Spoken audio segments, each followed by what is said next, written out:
हमार प्यार बच्चा लोग, इतिहास चाहे देश के होखे या विदेश के, ऊ धरोहर होखेला जिनकर जड़ में हमार होखब छुपल हा, हमार आज छुपल हा। उनकर सम्मान हमरा उतना ही करे के चाही जितना सम्मान हम अपना इच्छा के करेनी। अगर ऐसा ना भइल ता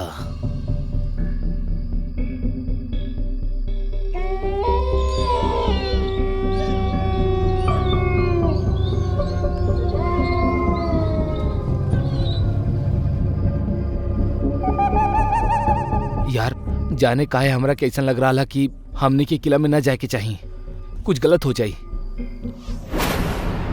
अबे ओ फट्टू, तू ही तो 3 पत्ती खिलत हुए शर्त लगौले रहला कि तू जितबा ता हमनी दोनों के आधी रात में ई फोर्ट पे बैठ के पिलई बा। अब जीत गइल बाड़ा तो पार्टी देवे में फट रहा तो हर। अरे यार, पार्टी देवे के लिए मना न कर रहल बनी, ई किले में जाए से मना कर रहल बनी। हमार मना हमने अपन कार में ही बैठ के पी लिहल जाओ। सुन, अगर तोहरा इतना ही डर लग रहा बा तो तू यही खड़ा रहा और घर लौट जा। हम अंदर जा रहा बानी, चला। अरे यार, तू दिनों बिना एक नंबर के जिद्दी बड़ा। तू दोनों से अलग रह के का हम अंडा देहब? ये भइल ना बात, आवा। अजय के छठा इंद्री ओकरा के सही संकेत दे देले रहल, लेकिन कहेले ना, जब मौत के आवे के होखेले ना त इंसान चाहे कितना भी कोशिश कर ले, इंच भर दूर ना रह पावेला। और उ तीनों तो ओकर करीब चल गए रहले। कमाल के किला बा यार, एकरा देख के तो पहली बार सरकार के नमस्कार करे के मन कर रहल बा। का मेंटेन कर ले बा भाई, जरा भी गंदगी नहीं खे। यहिजा गंदगी फैलाओ सख्त मना बा, गंदगी फैलेला पे दंड दिहल जाई। त ई कारण है सफाई के। कोनो बात ना, हमरा पास कुछ पॉली बैग हा, हम अपन कचरा उहे में डाल ले हब। अबे ओ, हम एजा मस्ती करे आयल बानी और मस्ती संस्कारी बन के ना करल जाला। जौन होई होके दा, बाकी सरकारी नौकर तो होइबे करी। सुबह साफ कर दी, चला माहौल बनावल जाओ। जिंदगी के एक बात गांठ बांध ला बच्चा लोग, यदि तू देश के स्वच्छ रखल चाहेला ना तो ओमे केवल सरकार के ही ना बल्कि देश के हर एगो नागरिक के भागीदारी होखेला। जो नागरिक अपना देश के भागीदारी से बचेला ओकर जरूरत ना तो देश के होखेली, ना धरती के और ना ही टूनागढ़ के किला के। चीयर्स। अबे कमीना, चल अब तू लुढ़कावा अपन बोतल। अरे यार ना, तू पढ़ला ना बोर्ड पे का लिखल बा, गंदगी फैलाइब सख्त मना बा। हम गंदगी ना फैलाइब। अबे फट्टू साला, डरेला कि कहीं एकरा के केहू पकड़ न ले। फट्टू हे, हम फट्टू ना बानी रे, परू बोर्ड। अबे चला ना, अब सफाई मत दा। तू फट्टू बाड़ा तो बाड़ा, हम फट्टू ना बानी। तू दोनों बोतल उड़कोले रहला ना, ई देखा हम का करता नहीं। हमो कर सके नहीं सब, ई देखा और देखा, देखा एकरा। ओ अहंकारी आदमी, तू और तुहार दोस्त मिलके एक किला के नियम के भंग कैले बाड़ा। यही जा कदम कदम पे लिखल बा कि यहाँ गंदगी ना करे के, तो काहे कैला? ई का हो रहल बा यार? और ई मूर्ति बात कैसे कर रहल बड़ी? अरे चलत कैसे बा यार? अबे हमार तो कुछ समझ में ना रहल बा, लेकिन हमार समझ में सब कुछ आ चुकल बा। टूनागढ़ के किला में गंदगी फैलौला की वजह से तू सबके सजाए मौत मिलेली।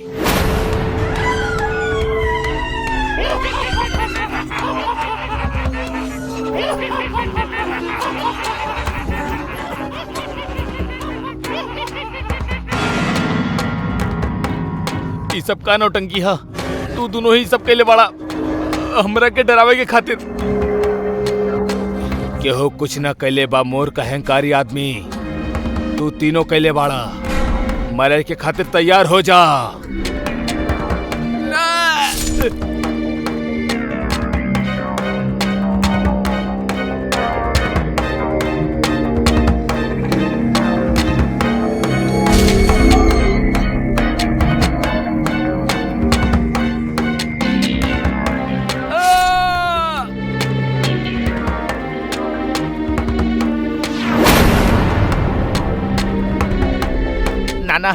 हमरा के मौत के दंड ना मिली। हम ना मरब। हम साफ कर देनी, सब साफ कर देनी। ना नहीं ना हो सकेला।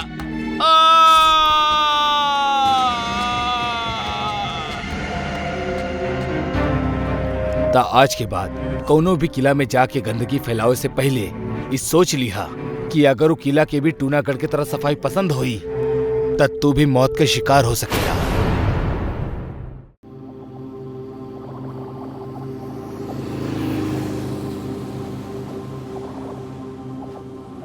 जय, बाइक रोका। का भइल? रोका। अरे अब बतावा भी। तू रोका तो सही। तेरा पता बा, यहाँ पास में एगो बेर के पेड़ बा जेकर बेर बहुते मीठा बा। काहे ना कुछ बेर तोड़ के हमनी भी ले जाल जाओ। अरे इतना राती में के बेर तोड़ेला हमार माई? कहीं जंगली जानवर आ गइल त? हमनी कल सुबह आवे के। कल ना, हमनी आज और अभी ये बेर तोड़ब। ओके बाबा, लेट्स गो।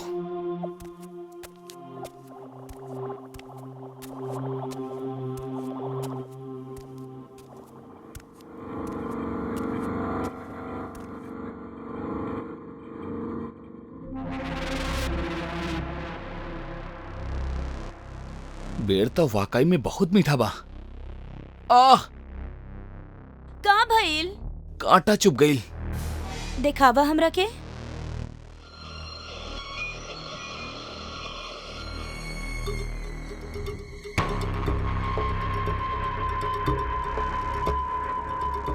रीबा, का भइल तोरा के? रीबा, रीबा का भइल? का भइल?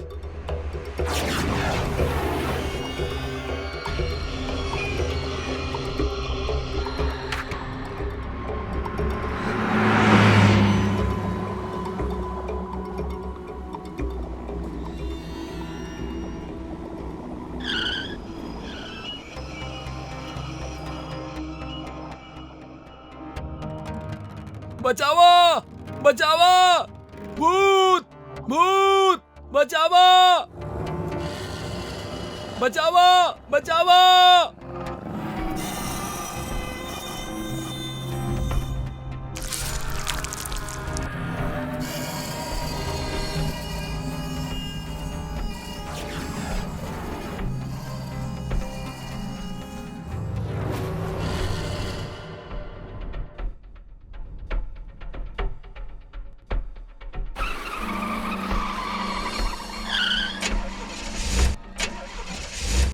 Hello, Mantu mechanic.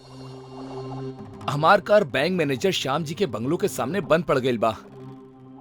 हाँ, ठीक बा, ठीक बा, हम लोकेशन भेज रहल बानी।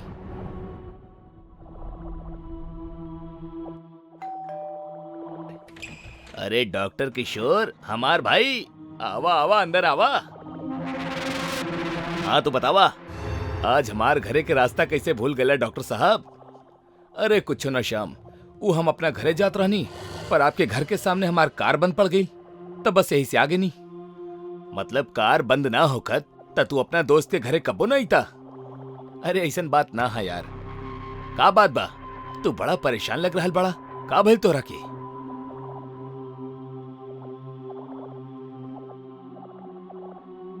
नमस्ते डॉक्टर किशोर। का अंजलि भाभी, आप भी? डॉक्टर हम दूसरा के खातिर बानी, अपना के खातिर तो हम सिर्फ और सिर्फ किशोर बानी। सो प्लीज आप लोग हमरा के किशोर ही बोली। अरे भाई, अब हमने डॉक्टर के डॉक्टर ना बोलब तो का कंपाउंडर बोलब? काहे अंजलि? बिल्कुल सही कहानी आप। ओके बाबा ओके, आप लोग जितनी और हम हार गनी। आप लोगन के जौन बोले के हाँ बोली।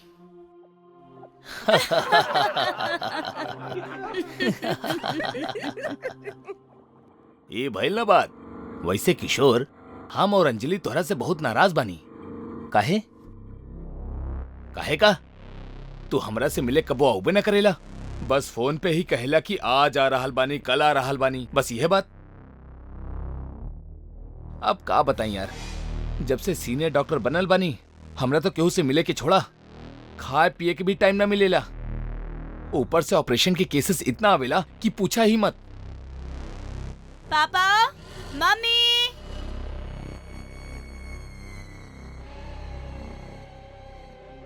रीबा बेटी, इनसे मिला, ये किशोर अंकल बाड़े।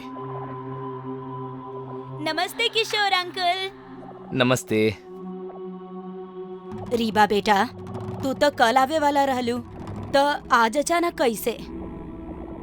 मम्मी, वो का बना कि हम आप लोगन के सरप्राइज देवे चाहत रहनी, ऐसे छोट से झूठ बोलनी कि कल आए, जबकि हम आज ही आवे वाला रहनी।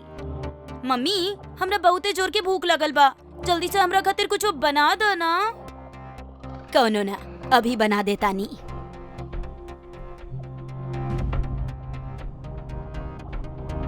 श्याम, ये लड़की के बिया तहार बेटी के तब बचपन में ही तू और अंजलि मिलके मार दिले रहला ना? ना यार, हमनी की हिम्मत ही ना भइल एगो छोट सा बच्ची के मारे के। श्याम, तू लोग एकरा के ना मार के बहुत बड़ गलती कर देले बाड़ा। लेकिन यार, केहू के मारब भी तो गलत बा। हाँ, पर शैतान के मारब गलत ना होखेला। यार रीबा हमार और अंजलि की बेटी बिया, हमार खून बिया, और माँ बाप अपना ही बेटी के कैसे मार सकेले? ई मत भूला, ओ केहू की बेटी होके से पहले एगो शैतान बिल्ली बिया। भूल गईला? एकर पैदा होके पे तहार घर के आसपास दिन रात बिल्ली ही मंडरात रहली, रोत रहली। तब हम ही बतौले रहनी कि बिल्लियन के 9 जिंदगियां होखेली, लेकिन अगर कौनो भी बिल्ली अपना पहले के 8 जिंदगी पूरी तरह से जी लेवेली और ई दौरान कौनो बीमारी या एक्सीडेंट से ना मरेली, तो ओकरा के अपन आखिरी यानी 9वीं जिंदगी एगो इंसान के तौर पे गुजारे के पड़ेला।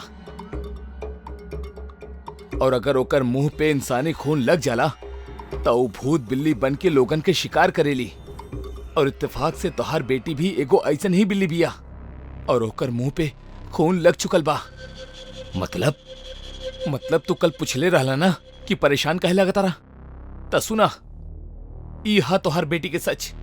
जब इतना अंधेरा में तू ओकर चेहरा ही ना दिखले रहला, त इतना यकीन के साथे कैसे कह सकेला कि रीबा ही रहे? चेहरा ना दिखनी, लेकिन ओकर पहनल कपड़ा दिखले रहनी हम, और उहे तरह के कपड़ा पहनले रहल जैसे रीबा पहनले बाड़ी। हम ना मानिला तोहर बात, हमार बेटी केहू के ना मार सकेली। देखा यार, हम समझ सकीला तोहर फीलिंग के, लेकिन जोन सच बा उ सच बा। हो सके तो ओकरा के छोड़ के कहीं दूर चला जा। केकरा छोड़ के दूर जाए के बात करत आनी किशोर अंकल? केहू के भी तो ना बेटी। इली आप लोगन के अदरक वाला गर्मा गर्म चाय और नाश्ता। अब हम चलतानी किचन में, मम्मी के हाथ बटावे। यार, कहीं तहार बेटी हमने के बात सुन ले हुई तो अनर्थ हो जाई। टेंशन मत ला, उ ना सुन ले होगी। तू चाय पिया। माफ करी है यार, हमरा के अब जाए के होगी। बचावा, बचावा।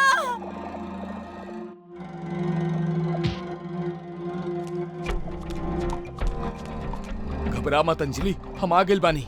रीबा बेटी, उ तोहर माँ बाड़ी और हम तोहर पापा। बेटी, अपना माँ के छोड़ दा, जा दो ओकरा के। श्याम तो हर बात ना सुनी, ओकर मुंह में इंसानी खून के स्वाद लग चुकल बा। ओकरा अब सिर्फ खून चाहिए, फिर चाहे वो केहू भी होखे।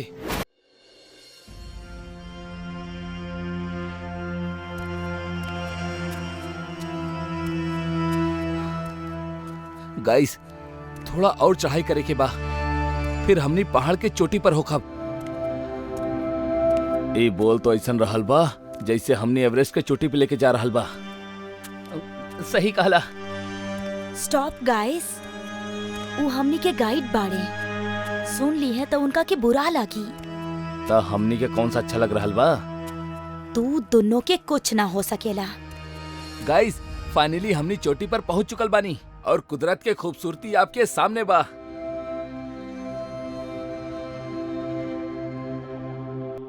ओहो माय गॉड, ये तो बहुत ही सुंदर बा। ऐसा लगता जैसे हम स्वर्ग में पहुंच गए बानी। काहे के स्वर्ग? ऐसा नजारा तो हम बचपन से देखत आ रहल बानी। और हम भी। अरे राजू गाइड सर, हमनी के कोनो इंटरेस्टिंग जगह दिखाई। हमने जब से एहिजा आयल बानी बस पेड़ पौधा जंगल पहाड़ चट्टान नदी नाला यह सब देख रहल बानी। कुछ ऐसा दिखाई जैसे खून में उबाल आ जाओ।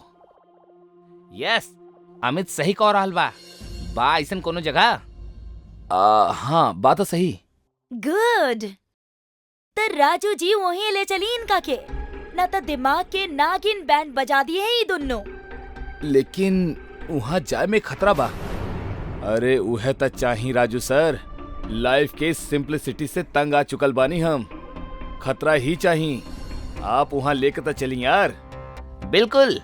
वैसे वो इंटरेस्टिंग जगह बा का? काली पहाड़ी के गुफा। अरे बाप रे, का नाम बा, काली पहाड़ी के गुफा। अरे सर, कहाँ छुपा के रख ले रहला ई मस्त जगह। नाम में ही एक्साइटमेंट था। वैसे खास बात का है ई काली पहाड़ी के गुफा में? ई गुफा के बारे में बहुत सारा बात बा, लेकिन हमार दादी जौन हमरा के बतौले रहनी उ सबसे अलग बा। और का बतौले रहनी उ?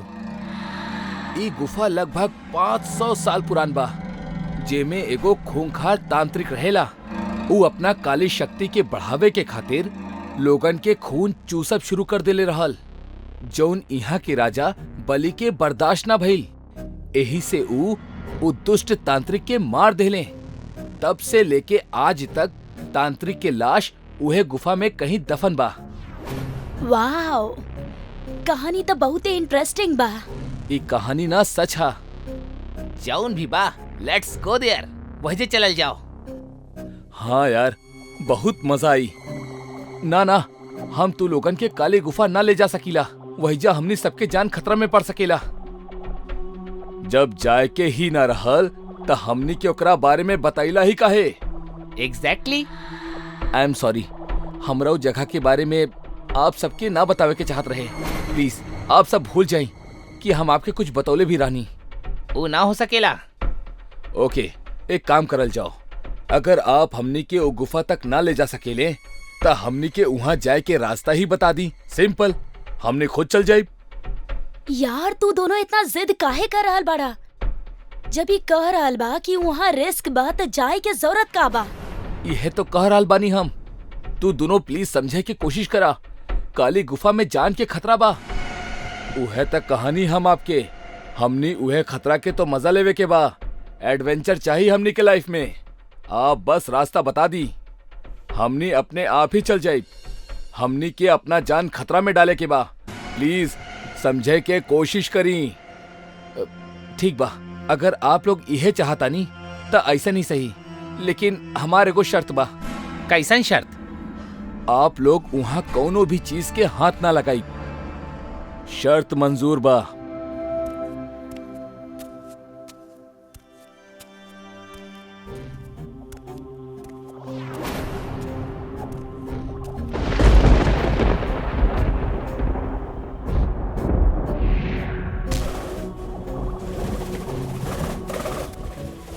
झुक जा। चला, टॉर्च ऑन कर ला।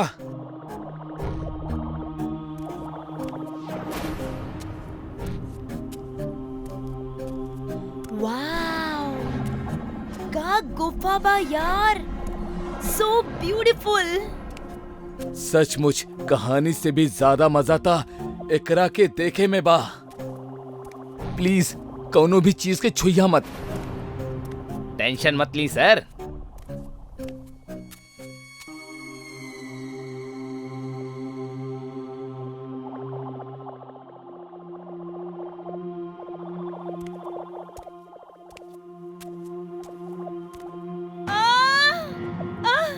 बचावा, बचावा। शैली, का भइल? तू ठीक बाड़ू? हमार हाथ, बचावा। शैली, का भइल तोरा हाथ के? तू हाथ के अंदर कह डले बाड़ू? क्यों हमारा हाथ पकड़ लेलस? बचावा हमरा के, बचावा, बहुते दर्द हो रहल बा। Please save me, please. शैली तू हिम्मत रखिया। हमार हाथ, हमार हाथ, हमार हाथ। शैली तोरा हाथ के का भइल? लागता कौनो कीड़ा कटले बा। ई कीड़ा के काटे के निशान नहीं खे, मौत के निशान हा।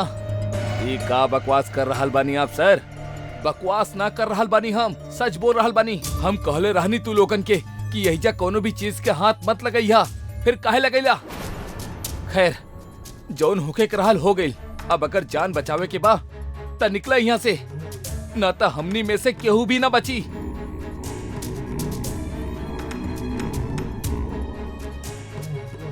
ना भगबू त मरबू। यही जा शैली दर्द से करहा रहल बिया और आप बड़े की कुछ भी अनाप शनाप बक रहल बड़े। हाँ बंद करी अपनी बकवास घटिया नुसी बात के। तू लोग समझत काहे ना बाड़ा? वो जागे वाला बा, निकला यहाँ से। प्लीज सर आप 1 मिनट चुप रही और हमरा के शांति से पट्टी करे दी।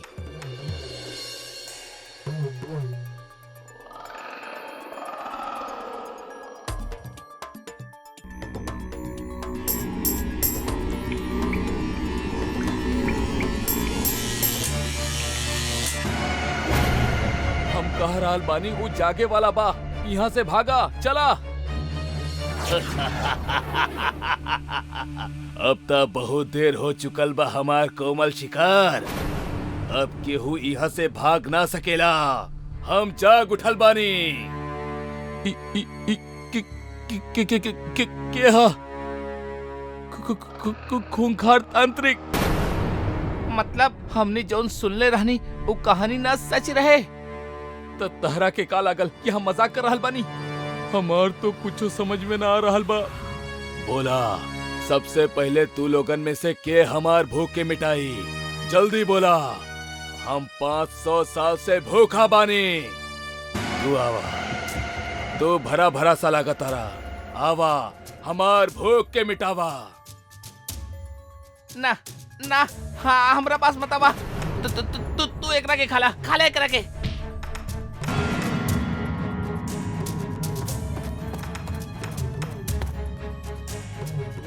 हम तोहरा खून से ही जीवित भइल बानी, यही से तहार खून आखिरी में पियब। तब तक जीला अपन जिंदगी।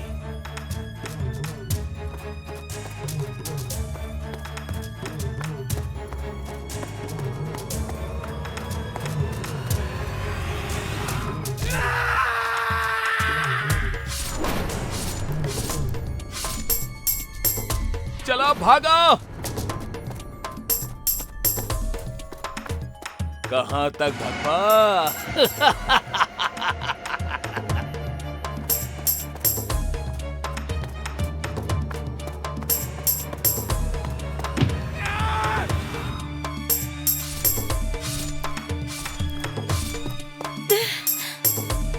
तांत्रिक हमार दोनों दोस्तन के मार देलस। अब वो हमनी के भी मार दी है। अब हमनी का कइल जाओ? कौनो तो उपाय हुई तांत्रिक से बचे के। हमार दादी बतौले रहली कि यहाँ ओम नाम के एगो लकड़ी के त्रिशूल हा। अगर तू ओकरा के ओकर दिल के आर पार कर देबू तो वो वापस उठ जाई। हमरा से ना हुई। हम आज तक एगो मच्छर तक नहीं के मारने, ते इतना बड़ तांत्रिक के कैसे मारब? आप भी तो ओकरा के मार सके नी ना? ऐसन होखत त हम तहरा के ना भेजती। बाकी हम ही काहे कि हमार दादी बतौले रहली कि जेकर भी खून से तांत्रिक जीवित होखी सिर्फ उहे ओकरा के मार सकेला।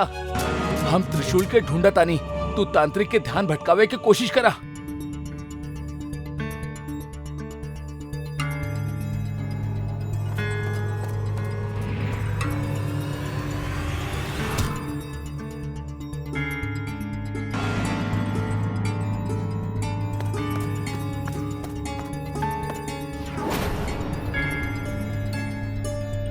शैली हिन्ने।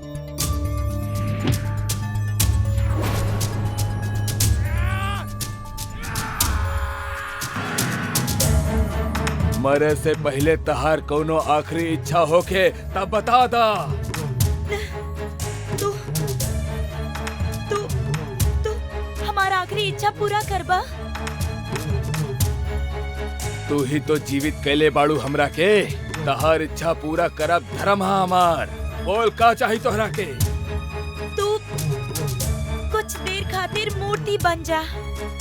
प्रयत्न अच्छा बा पर बच ना पाइबू, लेकिन इच्छा पूरी करे के ही होखी। शतनाम फट फट।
जय हिंद सर।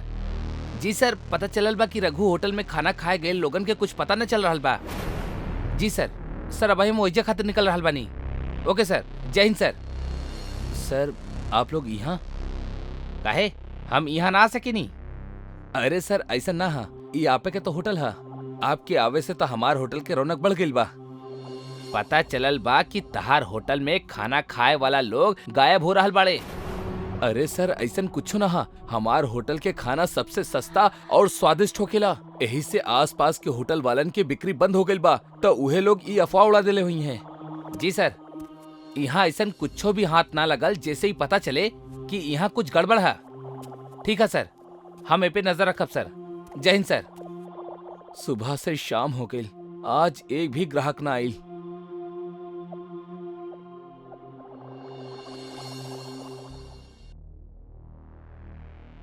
जी बॉस। रघु, ई का चल रहल बा? एक हफ्ता हो गइल बा और अभी तक एक भी ग्राहक ना आइल। बॉस लोग डर गइल बाड़े और पुलिस के भी आना हो गइल त गांव के लोग आओ बंद कर देले बाड़े।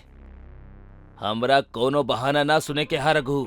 अगर ऐसा ही चलत रहल त हमार काम के नुकसान होखी, जौन हम बर्दाश्त ना कर पाई।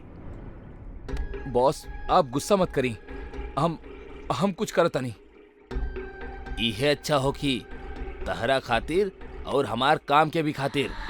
अब से 50 रुपया में ना बल्कि 20 रुपया में भरपेट भोजन करी, सस्ता भी और स्वादिष्ट भी। आई आई 20 रुपया में भरपेट भोजन करके जाई। चली भाई साहब, खाना खा ली, कुछ चाय पानी ले ली, ज्यादा ना, बस 20 रुपया में। अरे ना भाई, तहरा खाना के चक्कर में अगर हमरा के कुछ हो गल ता ना भाई, हमरा के माफ करा, हमरा ना खाए के बताहर होटल के खाना।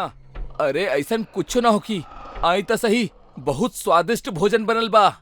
अरे भाई भूख ना बा हमरा के ज्यादा। भूख ना हा तक का भइल, चल के एक ग्लास ठंडा ठंडा लस्सी पी ली।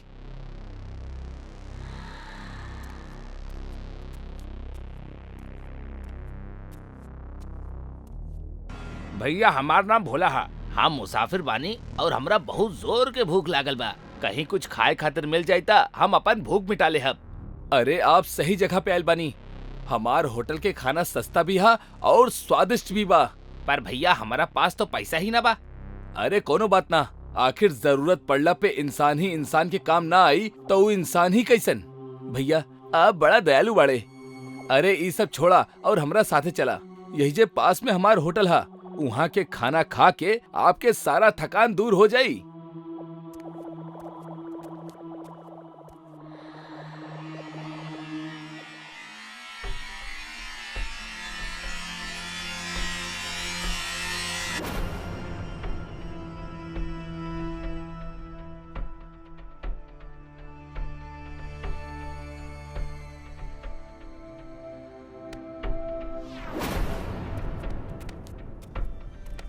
अरे इधर उधर का देख रहा बड़ा, चला तू जाके खड़ा हो जा और काम पे लग जा।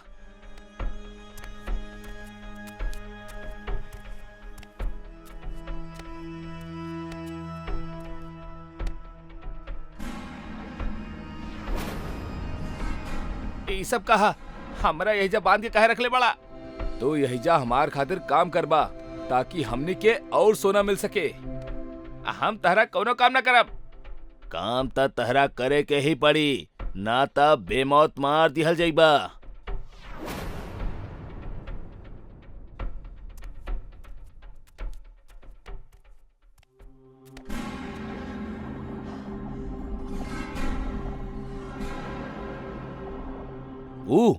ऊ ई वक्त यहाँ का करता।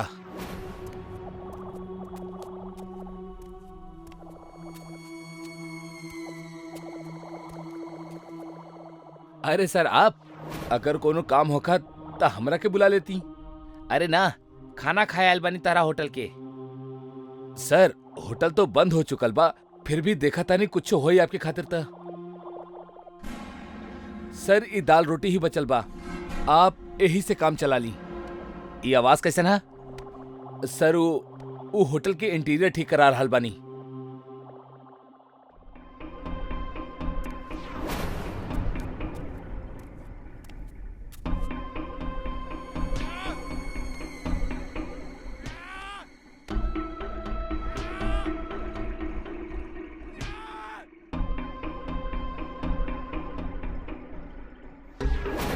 अगर तू काम करे से मना करबा त तहार हाल ऐसे भी बुरा होखी। काहे जिद कर रहल बड़ा, यह तहार नियति है।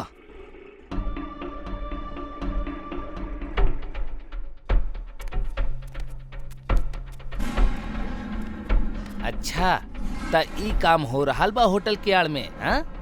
तू यहाँ कैसे आइला? जहाँ मुजरिम होखेले वहाँ हमनी जैसन पुलिस ऑफिसर पहुँच ही जाले। खाना में बेहोशी के दवा मिला के मासूम लोगन के यहाँ लेके आवेला गैर कानूनी काम करवाए के खातिर।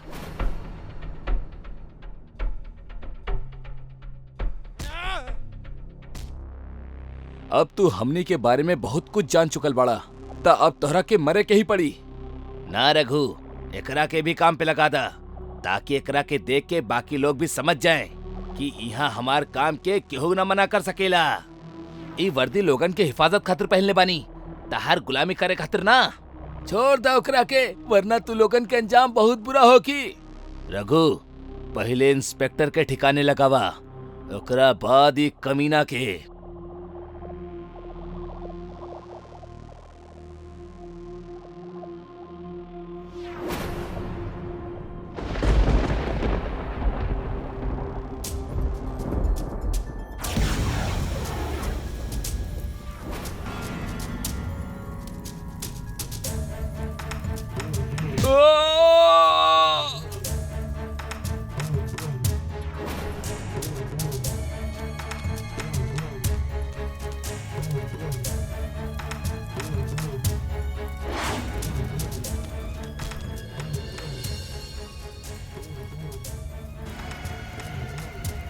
के बाड़ा तू, हमरा के छोड़ दा।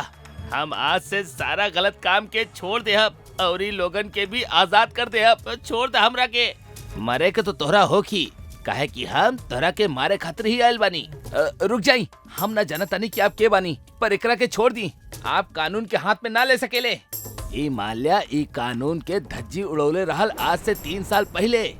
हम ई भीमापुर गांव के थाना इंचार्ज रहनी, इंस्पेक्टर भोला सिंह। एक दिन ई लोग खाना में नींद के गोली मिला के हमरा के और हमरा साथियन के थाना में जिंदा जला के मार देले रहे, काहे कि हमरा पास ई माल्या के खिलाफ सबूत रहे। आप एगो पुलिस वाला होके कानून के अपना हाथ में ना ले सकेले। कबो कबो ई जैसन मुजरिम के सजा देवे के खातिर कानून के दायरा से हट के कानून के हाथ में लेवे के ही पड़ेला।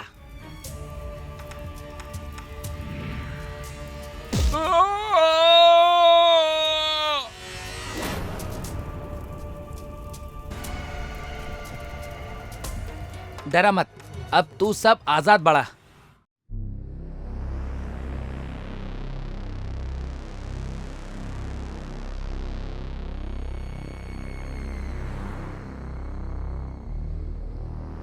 अरे बहू, सुदीप के फोन आयल रहे कि ना? 2 दिन बाद होली बा, ओकरा के ऑफिस से छुट्टी मिलल कि ना? अभी तक तो ना मिलल माँ जी, बाकी वो बॉस से बात कैले बाड़े।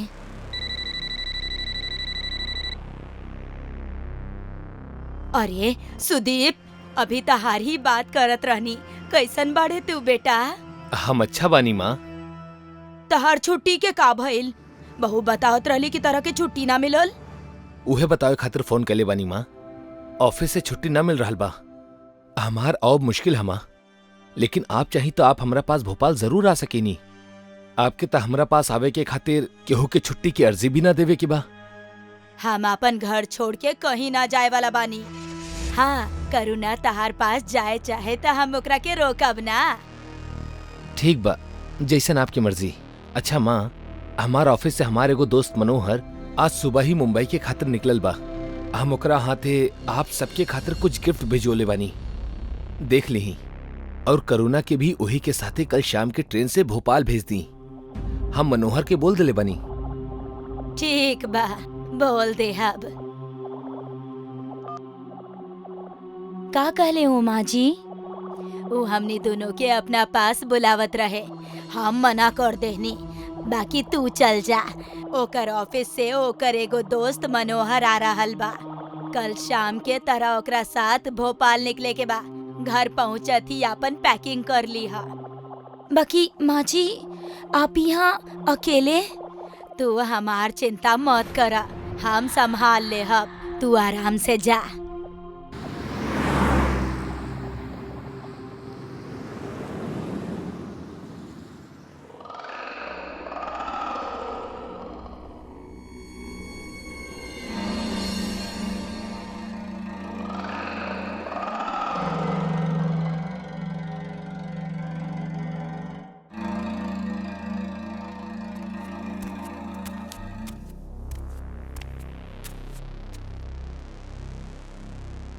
माँ, माँ, माँ।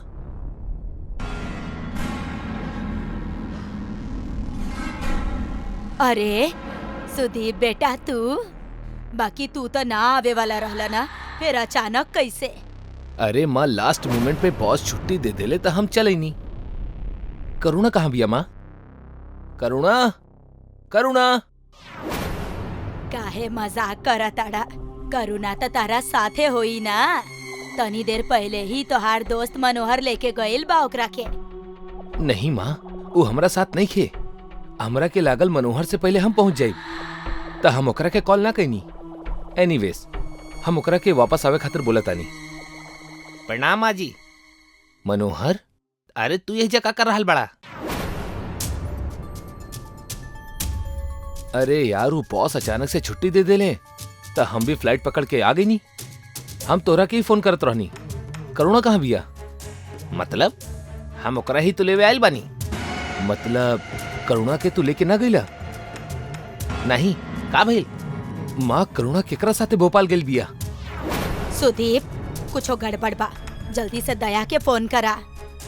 हेलो दया, सुदीप बोल रहल बानी।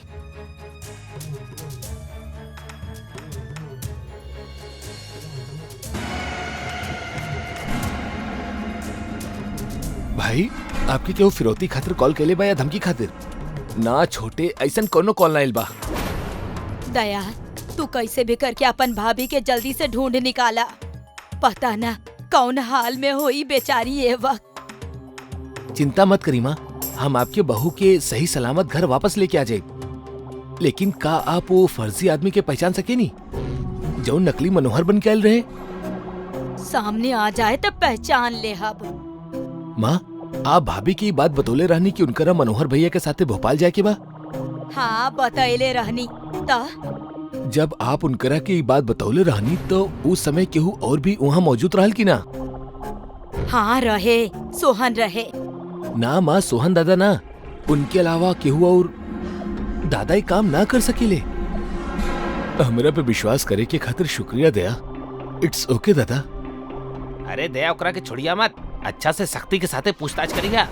हम बहुत दिखले सुनले बानी कि ऐसन मामला में घर के नौकर के ही हाथ होकेला। मनोहर भैया, सोहन दादा नौकर ना बाड़े, बड़ भाई समान बाड़े। एनीवेज माँ, फर्जी मनोहर जोन गिफ्ट लेके आयल रहे उ दिखाई था। ला रहल बानी बेटा।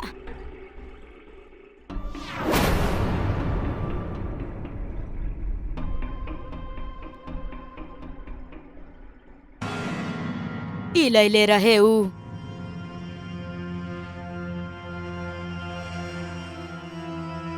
इस साड़ी आपके दुकान से लिहल गइल बा, तो इमे जौन भी कूपन के नंबर बा ओपे 5000 के इनाम निकाल के साड़ी खरीदे वाला के सभी लोगन के मोबाइल पे ई विनिंग नंबर भेज दी। जे भी ई इनाम के लेवे आई त हमरा के इशारा कर दी।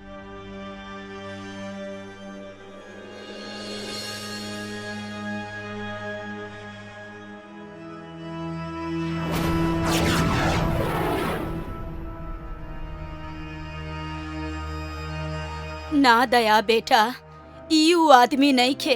टेंशन मत ली माँ, ई ऊ आदमी ना हा त का भेल, जाई ई उहे आदमी के पास। चला भाई, वो बाइक के पीछे चला, जल्दी चला।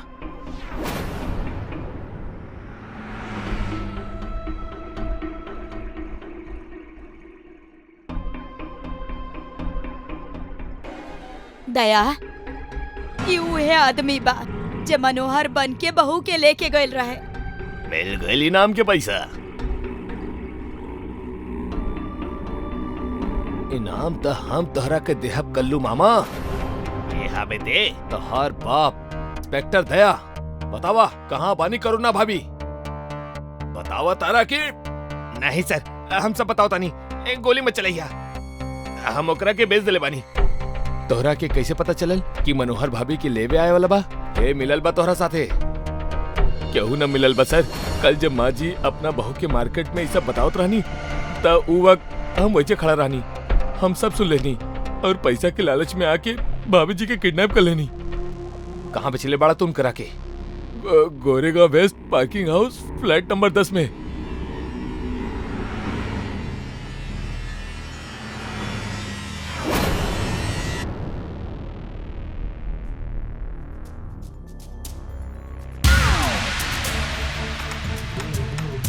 बस करा सेठ जी, अब वहीं के खातिर इतना ही बहुत बा, बाकी के कपड़ा हम पुलिस स्टेशन में उतार दे। हम